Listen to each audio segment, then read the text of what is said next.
सिंचना बाळा, आता म्हणजे कधी संपणार हे सगळं? नाही म्हणजे आणखीन किती काळ भांडणार आहात तुम्ही दोघं? मला वाटलं तर नेहमीप्रमाणे 1-2 दिवसात होईल समेट, पण हे काही संपतच नाहीये. आणखीन किती ताणणार आहात? आई, तुम्ही सगळे प्रश्न मलाच का विचारताय? हॅरीला पण जाऊन विचारा ना.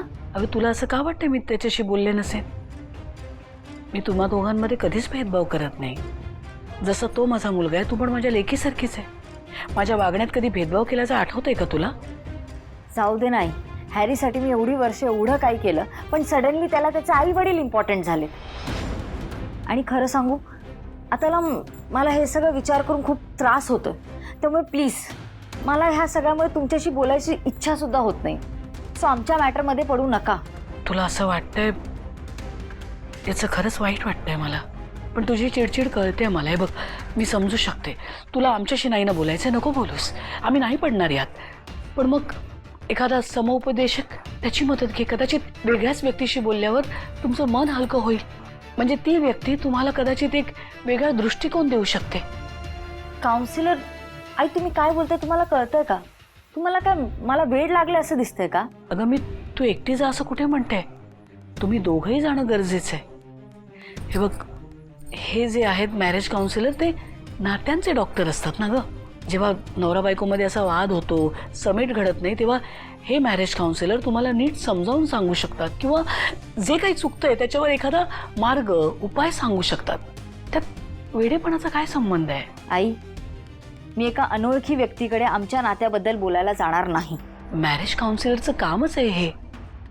आणि ते एकाची माहिती दुसऱ्याला नाही सांगणार, ते त्यांच्या तत्वात नाहीच बसणार ना. तू एकदा विचार करून तर बघ. नाही करायचं मला विचार, आणि नाही जाणार मी काउन्सिलरकडे. मुळात हॅरी जर तुमच्याकडे त्या दिवशी आलाच नसता तर हे सगळं झालंच नसतं. काय गरज होती तुमच्याकडे यायची?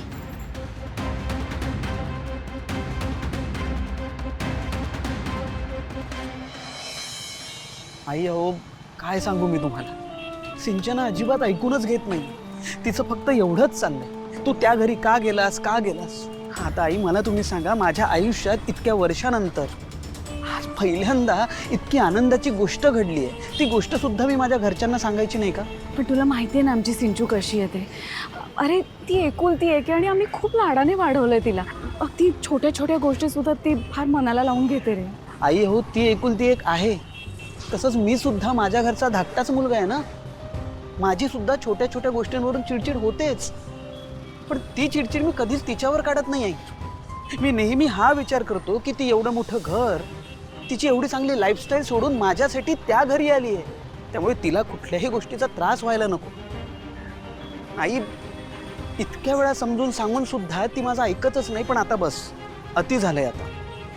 आता मी ठरवलंय की मी स्वतःहून तिच्याशी बोलायला जाणार नाही. अरे अरे, हे बघ, मी म्हणूनच तुला इथे सांगायला आले की तुम्ही ना ते मॅरेज काउन्सिलर असतात ना, त्यांना जाऊन भेटा ना. आई अहो, तुम्हाला खरंच असं वाटतं का की सिंचना काउन्सिलरकडे येईल म्हणून? म्हणजे तू जर विषय काढलास तिच्याकडे तर येईल कदाचित. ठीक आहे, पण I am so sorry I, जे मी ठरवलंय ते तसंच असेल. मी स्वतःहून सिंचनाशी बोलायला जाणार नाही. सॉरी.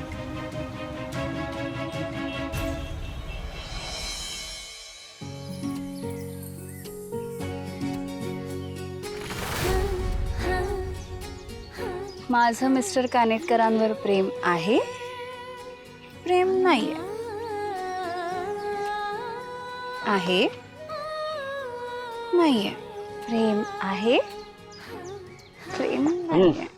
प्रेम आहे, प्रेम नाहीये. प्रेम आहे. जानवी, हं? काय ग, काय चाललंय तुझं आणि लक्ष कुठे आहे?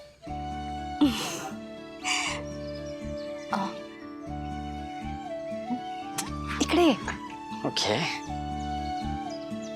विश्वा, काल मला मिस्टर कानेटकरांनी प्रपोज केलं. काय? आणि काय म्हणालीस तू? तू तू हो म्हणालीस का त्याला? ऑफकोर्स. अरे मिस्टर कानेटकरांसारख्या माणसाला कोण नकार देणार आहे? आणि तुला माहितीये का, त्यांनी तर मला रिंग पण दिली. Miss Shanvi, will you be my for ever partner? आणि आता लवकरच आम्ही लग्न पण करणार आहोत.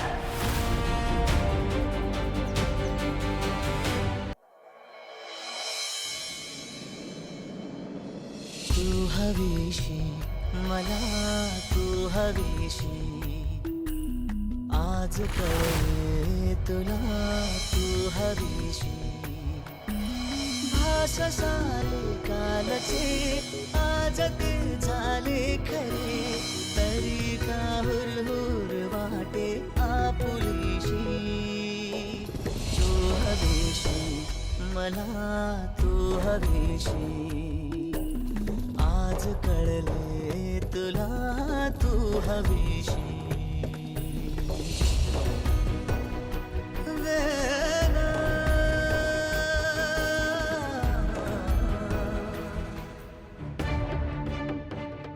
ओ गॉड, ओ गॉड, ओ गॉड. लॉन्ड्रीमधून कोणाला तरी पाठवा. I need change of clothes. या.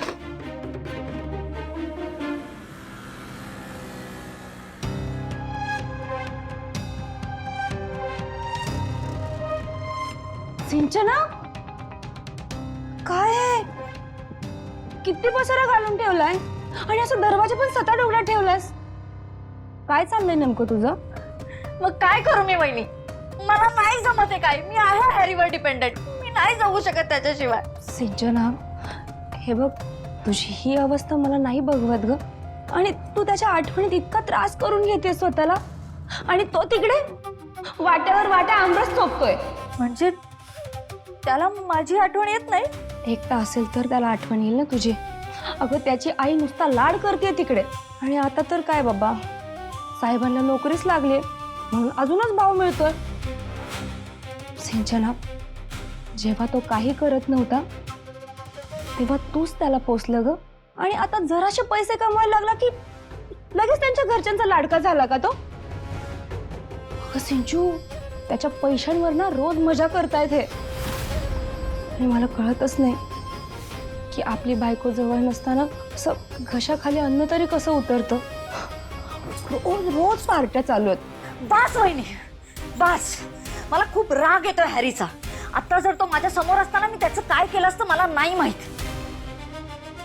सिंचू, खरं तर असं नवरा बायकोच्या भांडणामध्ये पडावं नाही, पण तुझ्या भल्यासाठी सांगते, असा मनात राग साचवून ठेवू नकोस. तुझी जी घुसमट होते ना ती नाही बघवते मला. मग काय करू मी वहिनी? ज्या व्यक्तीवर मला राग आलाय तो माझ्या समोरही नाहीये. मग मला नाही सुचत की मी काय करावं. कसा राग काढू हा? थांब.